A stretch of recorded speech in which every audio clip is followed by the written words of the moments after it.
आंनि नामाव दा न' गंसेबो मोना अरुणोदय आसनिबो मोना माने खुनु माने जोंखौ इउपिपिएल सरकारानो माने आंनो जेबो होआसै नालाय आं बेनिखायनो आं दिनै बेखौ माबा मोनसे मोजां लामा साननो थाखाय माबा मोनसे मोजां समाजनि मावनो थाखाय आं दिनै इउपिपिएलखौ नागारनानै आं दिनै बिपिएफआव जइन जाफैदों। आं दिनै आं गामिनिफ्राय आं गासै 20 जन लाना फैदों 20 जों माने गासिबो जोंहा इउपिपिएल गोजामोन दिनै आं बिपिएफआव आं 20 जनखौ आं लाना फैदों आरो बिनि उनाव आरोबाव लाबोबावगोन। इउपिपिएलआव आं 17 बोसोर थाबाय 17 बोसोर थानायनि उनाव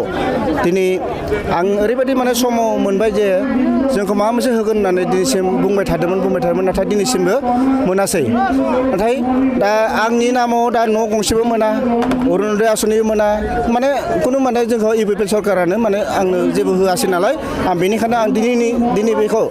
माबा मोनसे मोजां लामा साननो थाखाय माबा मोनसे मोजां समाजनि मावनो थाखाय आं दिनै इउपिपिएलखौ नागारनानै आं दिनै बिपिएफआव जइन जाफैदों आरो आंहा मोनसे हास्थायनाय आंनि थाखाय नङा आं गासै गामि समाजखौ लानानै आं मोजां खामानि मावनोसो नाजादों। बेखायनो आं नोंथांमोननिसिम साबायखर। आं दिनै आं गामिनिफ्राय आं गासै 20 जन लाना फैदों 20 जों माने गासिबो जोंहा इउपिपिएल गोजामोन दिनै आं बिपिएफआव आं 20 जनखौ आं लाना फैदों आरो बिनि उनाव आरोबाव लाबोबावगोन आं बेखौ आं गोसो खोनायाखै आं महिलारिसिम आगोलाव गैयामोन आं बिथांनि किसुमान मोजां खामानिखौ लानानै बिथांनि मोनसे बान्थाखौ आं सिनायनानै दिनै आं बे माबाखौ जइन जाफैदों। आं बेखायनो आं दिनै हाग्रामाखौ आं साबायखर बावदों।